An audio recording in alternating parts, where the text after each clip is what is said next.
This is part 3 of my hardcore Nuzlocke of Pokemon Compass with only Gen 1 Pokemon, and we're about to take on the Elite Four. If you haven't watched my previous videos, I highly recommend you check out part 1 and part 2 so you can see the journey of defeating some of the toughest gym battles I've ever done. Blastoise's continuous comeback story, some of the titans of Kitakami, and the KO counter so you can bet on who takes the most KOs this run. It's not Dude, that's for sure. And not only are we taking on the Paldea Elite Four, but we'll also be taking on Professor Sexy's improved team and the Blueberry Academy Elite Four as well. As for the Pokemon I'm bringing to the Elite Four, I'm using what I believe to be the 6 most iconic Pokemon of the Kanto region. Of course, the 3 starters, Charizard, Blastoise, and Venusaur, Rhydon since he is the first Pokemon ever created, Gengar, the original Ghost type, and Ash's Pikachu. That's right, we're rocking the hat this time. And after acing the Pokemon League test, the first Paldean Elite Four member is Rika, the ground type specialist. And although we have 2 Pokemon that should be amazing against ground types, she has 2 big problems that get in the way of that. Her Gastrodon has Water Absorb, which renders water type moves useless, and her Camerupt is a huge threat to my grass type. So instead of leading with either of these options, I lead with Rhydon against her Clodsire. But I know what you're thinking. But Pokemon John, isn't Rhydon weak to ground type moves? Yeah, you'd be right, but Rika is obsessed with setting up spikes with her old ace, which allows for Rhydon to take the first KO of the Elite Four with 2 Earthquakes. This baits in Gastrodon because of course my Rhydon would be dead to a quad effective Surf, but I can easily bypass that with a switch to Link, who takes the Surf quite well,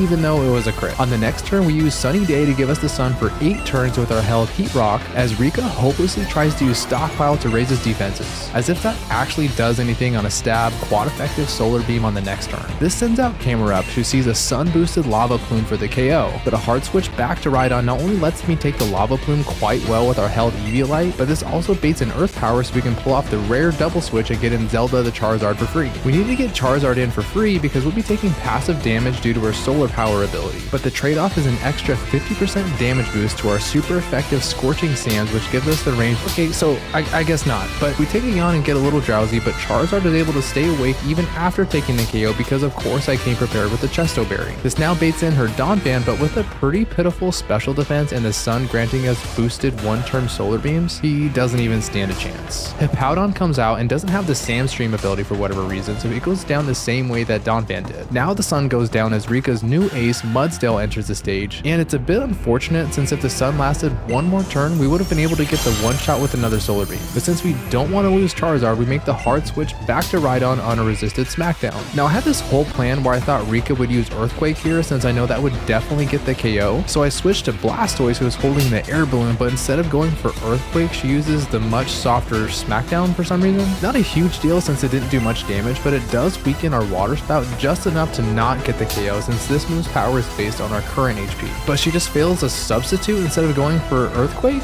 I don't know, it doesn't seem like Rika really wanted to win that bad, so we just use Water Spout 1 more time, and that's the first member defeated. The next Elite Four member is a 9-year-old for some reason. I don't understand how she's allowed to be here, but I'm gonna treat her as an adult. You have ass cancer. And I'll be honest, the Steel type is arguably one of the best types in the game, but they are a bit on the slow side. And I guess Poppy is too young to know what an ability patch is, so instead of her first 2 Pokemon having their sturdy ability, they both go down to a stab super effective Choice Specs boosted Flamethrower. And now that thick boy Hisuian Gudra comes out, who is quite a big threat having such high special defense. But I know we can live at least 1 hit from this thing, so we stay in and go for a Flamethrower. And Poppy is just dicking around raising her physical defense instead of her special defense, so we're safe to use 1 more Flamethrower. And then she just whiffs a Muddy Water. I guess if it's not 100% accurate, it's 50% accurate. I want to save Charizard for later, so I make the switch to Venusaur, who can take the Muddy Water very well and avoid the accuracy drop by holding the Covert Cloak. I want to set up the sun for a couple of techs you'll see in a moment, which means we need to take a Dragon Pulse. And now we're finally able to take the KO with a sun boosted Fire type Weather Ball, and this baits in her Corviknight. I was a bit worried that she might use a Flying type move after we failed to get the 1-hit KO, but this dumb bitch just uses Hone Claws, as if she's gonna live another turn to actually use these stat boosts. Is this the Elite Four or the Chump Four? And now she sends out Fabio, Alolan Dugtrio, and for some reason growing out your hair means that you just gain the Steel type? I don't know, but the sun being up allows us to outspeed this thing and take the KO with another sun boosted Weather Ball. And finally her ace Tinkaton comes out. Venusaur is now slower with the sun down and definitely won't be able to survive a Terra boosted Gigaton Hammer, so I have to make the hard switch to Charizard, who takes it reasonably well. well. And even though Tinkaton has some decent special bulk, Charizard is still able to outspeed and take the KO with one last Choice Specs boosted Flamethrower.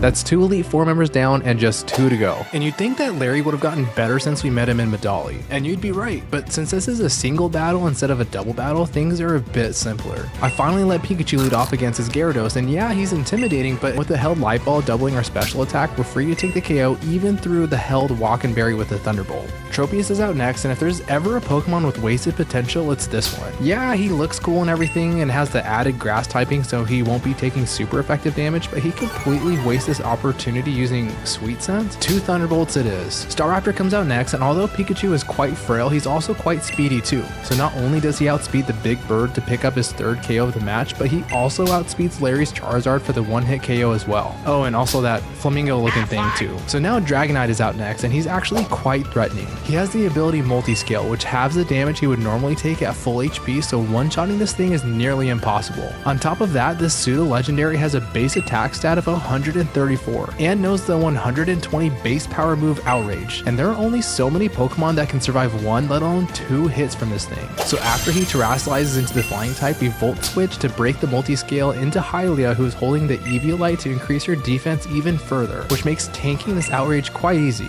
Dragonite is now locked into this move for the next 2 to 3 turns, but Hylia only needs 1 more turn because after taking yet another Outrage, she retaliates with a counter to take the KO and win us our 3rd Elite Four battle. I don't know how I feel about beating Larry twice in every run because this is a look of a man who's definitely been overworked, but I've got some bigger fish to fry, and by that I mean beating the dragon type leader Hassel. There's only 1 Pokemon on this team who hasn't made an appearance yet, and I'll admit I'm gonna be gambling with his life a little bit. What? Nothing, get out there homie. So he leads Altaria and I lead Gengar. We're going to be risking a few crits, but the first part of the strategy involves setting up at least 2 nasty plots for a specific reason that you'll see later. The first one is always free because I know Hassel likes to prioritize getting the speed advantage with Tailwind, and after that it's just about stalling and making sure that I take the least amount of damage as possible over the next 4 turns. This involves using Protect every other turn and using my second nasty plot as I take a Dragon Pulse. Luckily, that attack didn't crit, and there's 1 more attack we'll need to ensure doesn't crit if we want Gengar to live. What? And I've got to admit, Gengar isn't really known for his bulk, so I'm surprised Altaria didn't do at least half. But after successfully stalling out Hassel's Tailwind, the speed order returns to normal, so we can now go on the offense to get Gengar his first KO of the fight with the Dazzling Gleam. Haxorus comes out next, but can no longer outspeed without Tailwind, so Gengar is free to take his second KO with another Dazzling Gleam. Now Dragalge comes out and is a bit bulkier, but still is no match for a super effective Psychic from a +4 Gengar. And now Noivern comes out, and this is where things get a bit dicey. Noivern naturally outspeeds, and if he gets a crit, it's all over for Gengar, but it's a risk that I'm willing to take. What? Nothing. So even though it got really close to taking him out, Gengar survives and is able to continue his sweep with yet another Dazzling Gleam. Goodra is up next, and this specially bulky behemoth is the reason why we needed to get to +4, because without it, Gengar wouldn't have enough juice to get the KO. And now Hassel's ace Baxcalibur comes out, but there's no stopping what Destiny has in store for Skull Kid, so after a futile attempt at Terastalizing, Gengar can continue his rampage and get his 6th and final KO of the match to make him our new KO leader of the run. How does that feel, Blastoise? Who do they think they are? And they think they can just fire me like that? Like trash? I don't think so. Okay, so clearly Blastoise is feeling some type of way about that, and I think there might have been some divine intervention in this next battle because things definitely didn't go as I planned it. We're about to face off against Geeta, the champion of this region, and she has a new improved team complete with held items and competitive movesets. So it's going to take the entire team to defeat her. But one thing's for sure, her Gastrodon will never be a problem, being that he's quad weak to a stab Giga Drain from Venusaur. This does, however, bait out her Mismagius, who knows Mystical Fire, which not only will do super effective damage, but will also lower our special attack. So we need to do some careful pivoting to keep all of our Pokemon alive. First, we switch to Rhydon, who is yet again holding the Eviolite to tank the hit, but this is now baiting a Magical Leap, which will most certainly get the KO. But luckily, Gengar can come in on a resisted hit almost for free. He's also just barely naturally faster than Mismagius, so he's able to attack first and go for a stab, super effective Shadow Ball for the... And this is how I learned how impactful the Assault Fest can be. Mismagius isn't holding anything, Gengar gets the KO 100% of the time. With the improved special bulk, Gengar Gengar doesn't even come close to the one-shot. All I can do is watch as Miss Magus just misses the KO because I came prepared with a Cassie Berry, baby! Cassie or Cassive? I don't know, but this means that Gengar can finish the job with another, or she just switches to King Gambit, I guess? I haven't gotten a grasp on the Switch AI yet, but I do know that Gengar can't take out King Gambit even though we got a special defense drop. So we need to pivot yet again into Rhydon to tank another hit. It's really nice having such a bulky pivot to suck up hits.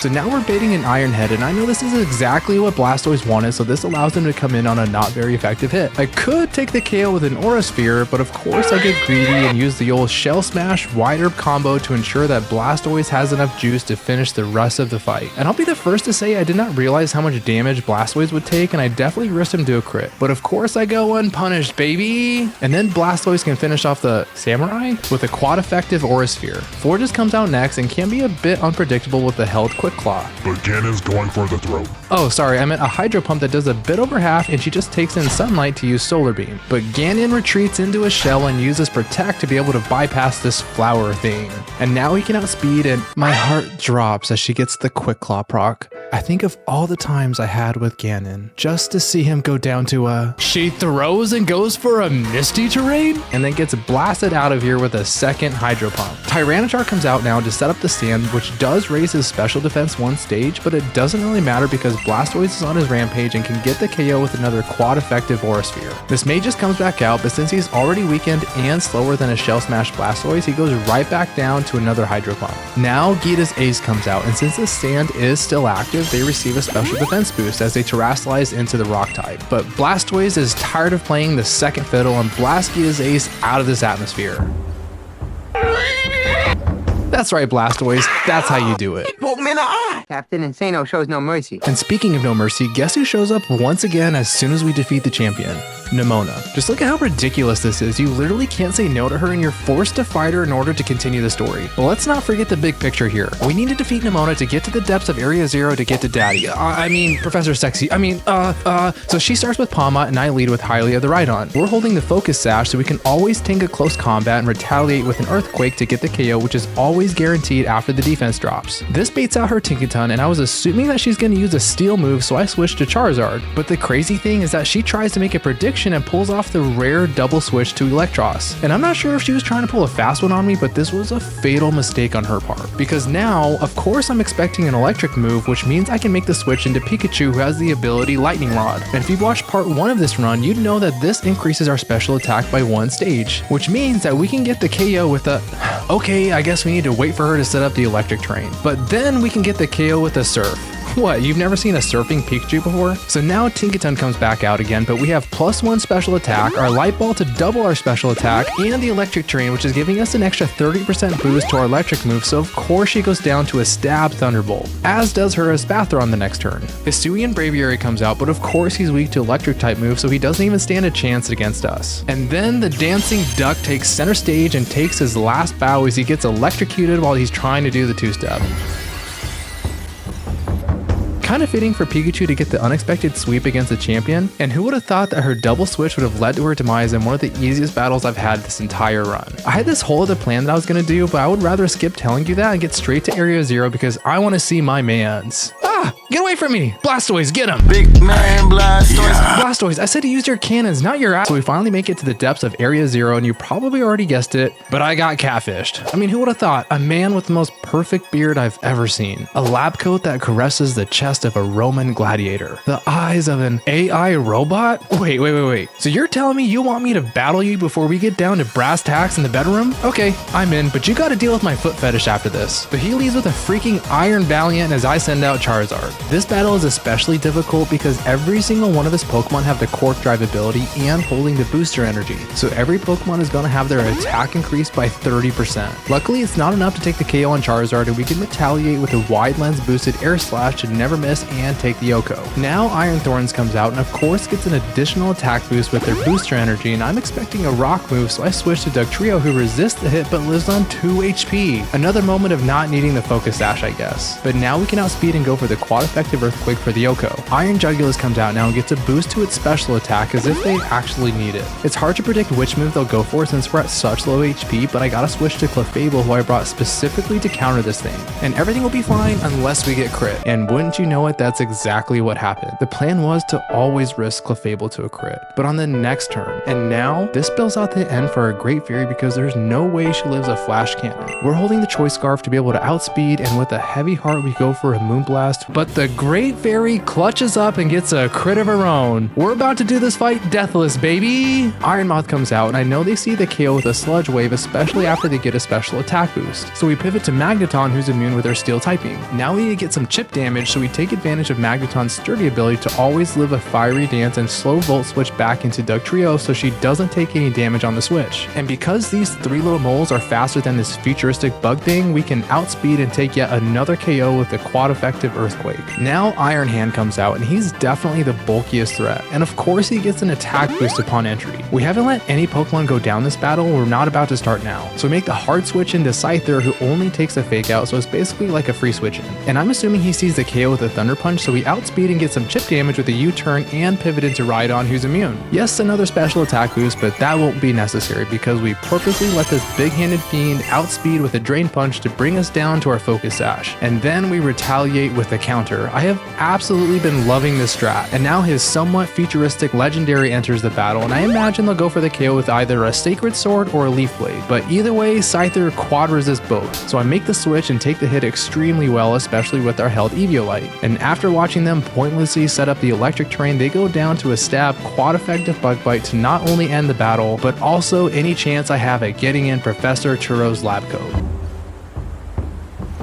And normally, this is where most Nuzlocks end. Watching Area Zero go down in flames, reuniting with your friends, sharing our excitement over obtaining all 8 gym badges. But I'm taking this round a step further and entering my Gen 1 Pokemon into the Blueberry Academy to take on their Elite Four. And as is tradition at this point, we're going to be making an effort to use Pokemon I haven't used in this round to showcase just how impactful they can be. So after talking to Professor Serrano, entering the terrarium, and getting the call from Carmine to meet her in the middle, we go on a bit of a catching spree. First, we catch Beetle the Electrode, who will be a speedy pivot to help in the upcoming double battles. And we catch Robbie the Cloyster, who not only has phenomenal defense, but also the skill link ability to ensure our Icicle Spears always hit 5 times. So after these preparations are made, it's time to face off against the best of the BBL. Yeah, why did they call it that? So Carmine leads with Toucannon and Ninetales as I lead with Electrode and Cloyster. First order of business is to Volt Switch to not only KO the Toucannon, but also to bring in Clefable for free. Electrode may have one of the best speed stats in the game, second only to Regieleki and Deoxys speed form, but he needs to be holding the choice specs in order to guarantee the KO on Toucannon. And Cloyster does take an overheat, which would have definitely brought us down to our Focus Sash if it wasn't raining, but this was always a part of the plan to bait a few attacks from Carmine's next Pokemon. But first, we need to KO our Ninetales with a rain boosted Stab Liquidation. As for Alligator and Scrafty come out, I know that they both see the KO onto Cloyster, so Clefable needs to go on the offense, which is made a bit easier with her ability Magic Guard. Magic Guard means she only takes direct damage from attacks and no passive damage from things like Sandstorm, Poison, or Life Orb Recoil. So of course I have her holding the Life Orb, which essentially gives her a 30% damage boost with no drawback, effectively making her go from a base 95 special attack to hitting as hard as a Pokemon with a base special attack of 136. Cloyster protects himself from a superpower and Drain Punch as Clefable does huge damage onto for Alligator. You're basically wasting Carmine's turn. We can get the double knockout with a Poison Jab from Cloyster and a Stab Quad Effective Moonblast onto Scrafty. This does give Carmine another free switch into both Sinistcha and her new ace Kamao, but I know that both of her Pokemon once again see a KO on Cloyster. So after Kamao Terastalizes into the Dragon type, I use another Protect to keep Cloyster safe from a Drain Punch and Giga Drain as Clefable can take the one-hit KO with the Stab super effective Life Orb boosted Moonblast. And now it's a 2-on-1, and as an insurance policy, I have Clefable use Follow Me to redirect Sinistcha's attack in case she survives, but it just turns into wasted screen time since Cloyster can get the KO by using a Stab super effective skill link Icicle Spear that hit all 5 times. I sure hope Carmine's brother has gotten better because that was weak.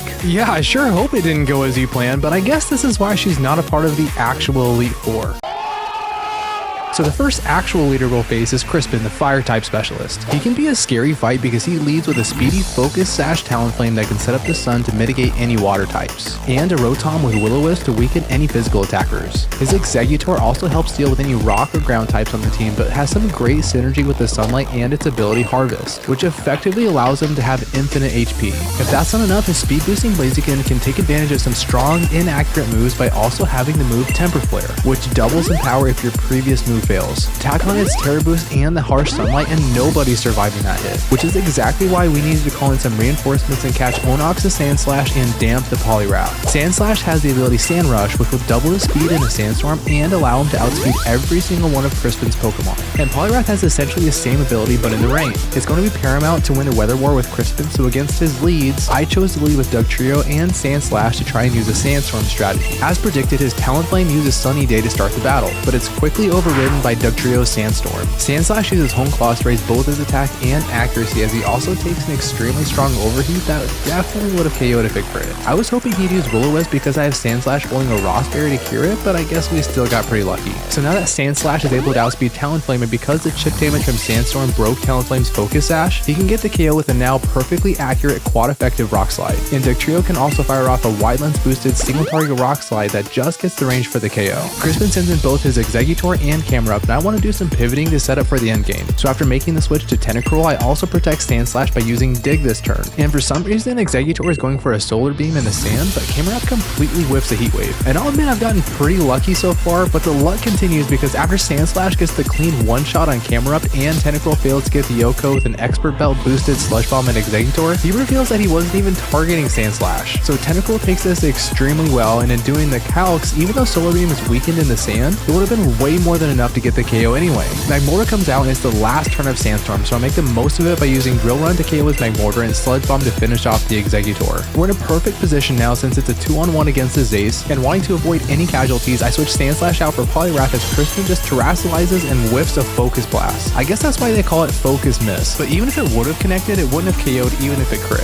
And Tentacruel can now set up the rain for the last turn of the fight, because even though Blaziken received a speed boost, Poliwrath is too fast with its Swift Swim ability. And a rain boosted, Choice Band boosted, stab, super effective, liquidation is way more than enough to get the KO.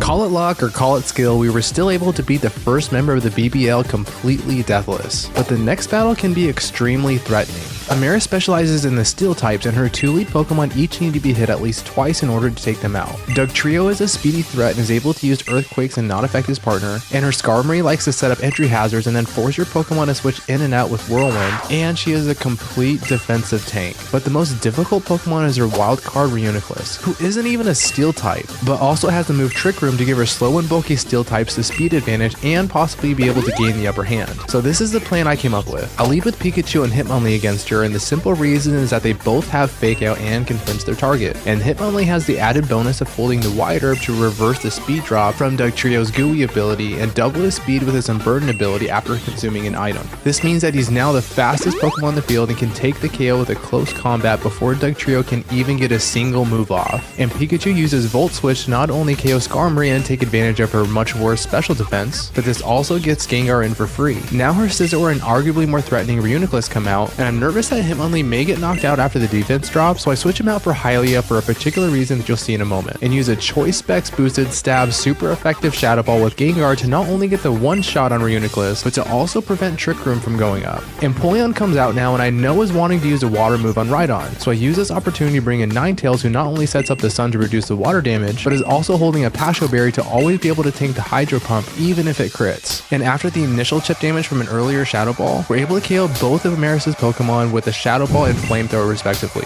Poor Scizor even had an Aqua Berry, but there was no way he was surviving that quad effective attack in the sun. And now we come to another 2-on situation, which makes Metagross much less threatening. Both of my Pokemon naturally outspeed him because Metagross is a bit weaker on the special side. There's just no chance he's able to withstand 2 attacks, and he goes down without even doing anything. And that's the second member of the BBL defeated.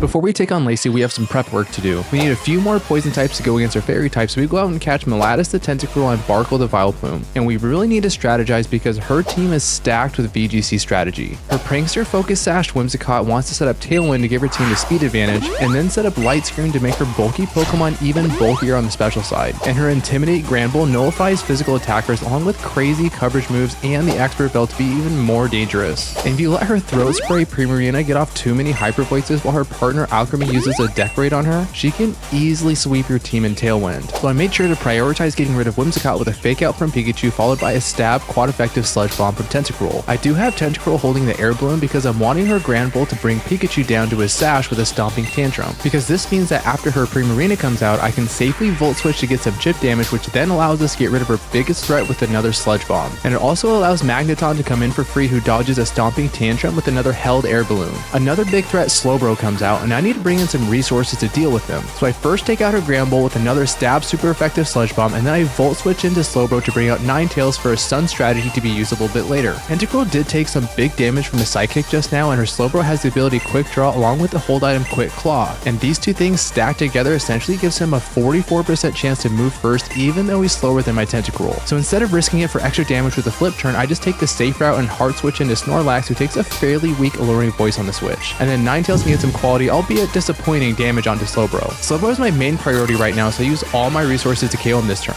I have Snorlax use Helping Hand to give an additional boost to his partner's Scorching Sands, which finally takes care of him. And now her Ace Excadrill is out and Terastalizes away from the Steel type, so instead of being able to one-shot him with the Flamethrower, we have to make the hard switch toward newly acquired Vileplume, who I definitely risk a crit tone switch. Sorry about that. And Snorlax is rocking that last resort strategy again, and I definitely thought that this would be way more than enough to KO, but don't worry, he's not done disappointing me yet, because after Vileplume is able to outspeed with his Chlorophyll ability for the KO, Snorlax once again fails to finish the job. So I make him sit the last turn out and clap for his teammate as Vileplume actually has the guts to finish it. Poison definitely went from one of the worst types in Gen 1 to one of the most okayest types in Gen 9, but Dragon has always been extremely threatening, and Drayton is a major obstacle, being the last Elite Four member before facing off against a champion. His leads, Dragonite and Flygon, have a 1-2 punch of being able to set up Tailwind and blast both of my opponents with Stab, Life Orb boosted Earthquakes. And he layers his battle strategy with his Rain Dancing Swift Swim Kingdra, who can do massive damage with Hydro Pumps and perfectly accurate Hurricanes in the rain. But this also gives his ace Archaludon 1-turn Electroshots, which not only boosts his special attack every time he uses it, but it's also a base of 130 power move. Not to mention his Focus Sash Dragon Dancing Haxorus with a base attack of 147 and a weakness policy Unburdened Sceptile to deal with in the middle. So we definitely need to bring the best of Gen 1 against this fight. So I lead with the Choice Banded Cloyster and an Eviolite Scyther to counter him. With Choice Band and Stab boosting my priority Ice Shard, we get just the range to KO his Flygon, and I have Scyther use Tailwind to match Dragonite, so nobody has the speed advantage. Sceptile comes out now and definitely sees the KO on Cloyster with a Leaf Storm, so I hard switch out into Dragonite, who quad resists the hit and results in Sceptile's special attack dropping by half. And then I have Scyther U-turn into Dragonite to break his multi-scale and bring in Gyarados for the Intimidate interaction, so he takes a much softer Ice Spinner. Sceptile's damage output has been severely nerfed, so he just uses a Dragon Shear to boost his allies' critical hit ratio, but this all goes to waste because my Dragonite can outspeed his and use a Stab super effective Draco Meteor to get the KO. This does reduce our special attack, but since I'm holding the Jetpack, we can actually get a free pivot into Lapras for the next phase. And Gyarados uses Crunch on Sceptile to weaken him for later and not proc his weakness policy. Kingdra's out now, and the plan is to negate his Rain Dancing Swift Swim tactics, so I first pivot to Gyarados into Slowbro and allow Lapras to take a weakened Leaf Storm. This does risk her to a crit, but she's not coming to the last fight, so we're playing fast and loose. Kingdra whiffs a Hurricane, which is why you don't use that move outside of the rain, and Lapras can get some damage off, albeit not as much as I wanted, but this also procs our Throat Spray to increase our damage output next turn. My slow bulky Pokemon are exposed, but a -4 Leaf Storm does some pretty pitiful damage and now lowers Sceptile to -6 special attack. For context, his special attack is now less than half of Trico's, his first evolution. And then Kingdra falls into my trap by using Rain Dance to activate his Swift Swim ability, because immediately afterwards, not only does he get KO'd by a +1 Stab quad effective Freeze Dry, but Slowbro uses Trick Room to reverse the turn order. And now with the speed advantage and Drayton's Haxorus out, we're able to bypass his Focus Sash by double targeting him with an Ice Beam and Freeze Dry. And poor Sceptile is still trying to do some damage, and he does manage to proc our Citrus Berry. And now his Ace Archaludon is out, and actually does himself a disservice by Terastalizing to the Dragon type, because without the Steel typing, he's exposed to a super effective Ice Beam and Freeze Dry that now gets the range to KO him before he can take advantage of the rain. And Sceptile just whiffs a Dragon Tear. Just a real pitiful showing for him today. So on the last turn of Trick Room, we put him out of his misery with another double up of, okay, never mind, I guess Slowbro wanted the KO all to himself. But that's Drayton down and only one more trainer to go. I'm really proud of that strategy, honestly, but after all these double battles, we are 45 battles into the run and there is only one fight remaining, and it is absolutely terrifying. You've probably seen the value of the move Fake Out by now, and Kieran has not one but 2 Fake Out users on his team, and one of them is considered to be one of the greatest Pokemon of all time, who also has the ability Intimidate to cut physical attackers and some extremely strong signature moves, and the added Citrus Berry for extra survivability. And his Grimmsnarl can set up dual screens to reduce damage even further with his Prankster ability and Focus Sash, and although he's quite slow, he can always get off a priority Sucker Punch before going down. His Porygon Z can launch Adaptability Life Orb boosted Hyper Beams, which can essentially act like a delete button, being that all the multipliers bring this move to a base power of 390, which even has the potential to one-shot Rhydon, who resisted. But probably the scariest part is his lead Drizzle Politoed next to his Dragonite, who can launch perfectly accurate Thunders and stab Hurricanes in the rain. And not to mention that his Dragonite also has the ability Multiscale, so it's unlikely to take him down in just one shot. We definitely have our work cut out for us.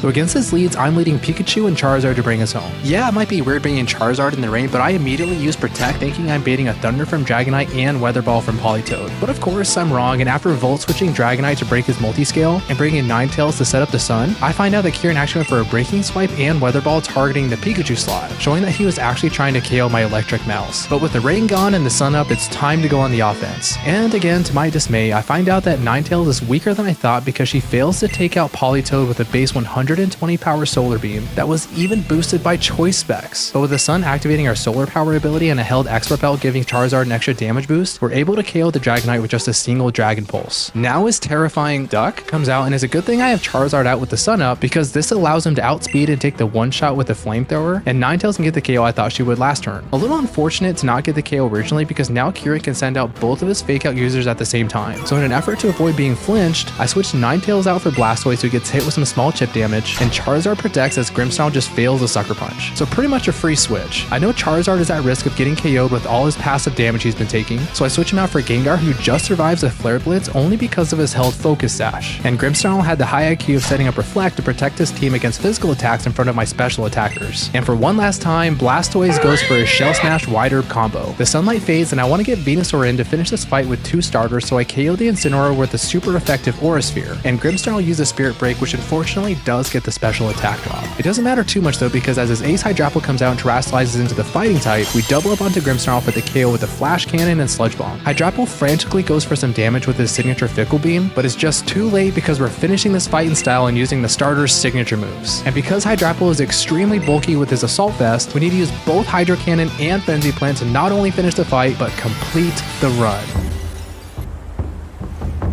I had so much fun and nostalgia playing with Gen 1 Pokemon in a Gen 9 game, and I hope you had some fun watching. If you learned something new or want to see more runs, please consider liking the video and subscribing to the channel. It's free and it would really help me out a lot. Enjoy the KO counter, and I'll see you all very soon with another ROM hack run.